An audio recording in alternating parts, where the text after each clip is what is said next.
I told you, this thing is bigger than Nino Brown, and I got a list of proof. Order. If I'm going down, Order in I'm the taking a court. whole lot I of said people with order me. in the court. Nino Brown Boxing, I'm back in the building. Shout out to the LDBC. Don't forget to hit that like button and subscribe.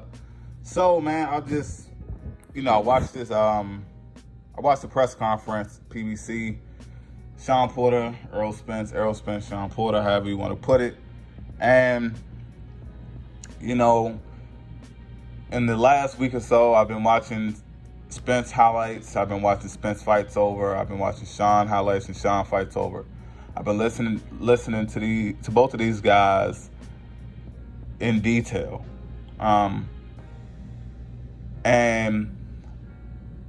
I'm at this point where I feel like this fight won't be Errol Spence's biggest fight of his career. It won't be that at all. I feel like Errol Spence will have plenty of fights that will rival this fight. Honestly, I feel like on a semi-consistent basis, if that even makes sense. Put it like this. In the future, Errol Spence will have a lot more fights on this level. It's only going upward from this point. But it's one thing extremely important about this fight. It's one thing extremely important about the type of fighter that Sean Porter is.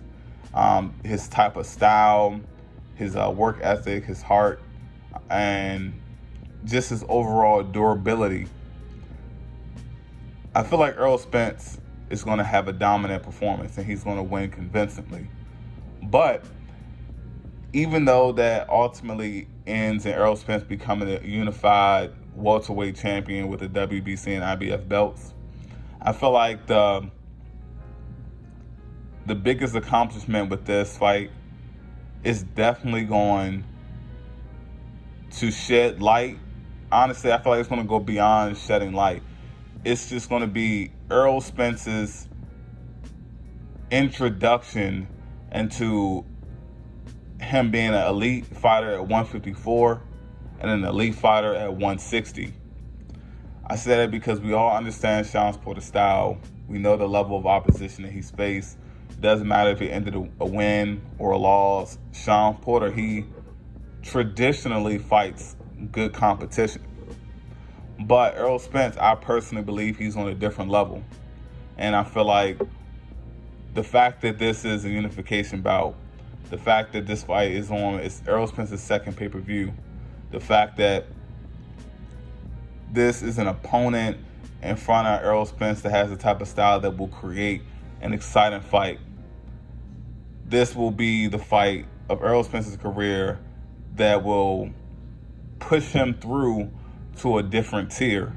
Now, moving up in weight, you'll have guys there, but Errol Spence will be that guy that where we're confident him moving up to another weight class, he's only going to become even more dominant. Errol Spence Jr. is not 30 yet, and even guys in their late 20s still have certain aspects of their grown man strength that they still develop. Errol Spence is about 5'9", and he's fighting at 147. I'm sure he walks around in the mid 175 range. Errol Spence Jr., once he stops cutting down to 147, he's just going to become bigger, stronger, and more explosive. And I don't think it's going to affect his speed in a negative way at all. Honestly, I feel like the lack of weight cutting so much is just going to increase his speed. So this fight tells me, and even though it hasn't happened yet, this is my prediction.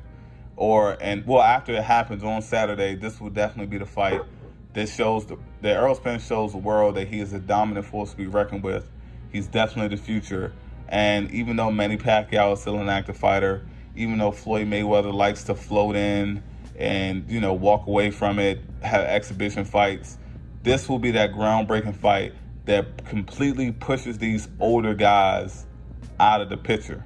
This will be the fight where it will catapult Errol Spence to a completely different level where he will rival Canelo Alvarez. And I believe personally he's going to surpass Canelo strictly due to the language barrier that Canelo has when it comes to connecting with a lot of the American fans. So plenty of people have spoken on the fact that they believe Errol Spence will go up to 154 and be even better. Some people feel that he will go up to 160 and be a dominant force. This will be the fight that catapults Errol Spence to basically turning those beliefs and those thoughts, making it more of a vivid reality after his hands raised and he's the unified welterweight champion of the world. This particular fight will be the fight where people are saying that the Terence Crawford bout is a 50-50 fight, 55-45, however you want to call it. Errol Spence's dominant performance will definitely tip the scales in his favor when it comes to who is the favorite in that fight with Terence Crawford. I believe Errol Spence's dominant performance will have people say things ridiculous like 65-35 going forward. And some people may think that it's excessive. Honestly, despite the amount of shit that I talk about Shawn Porter and the things about Shawn Porter that I don't particularly like, I can't take away from the fact that Shawn Porter is the closest thing, not including Errol Spence, at the welterweight division that is an immovable object.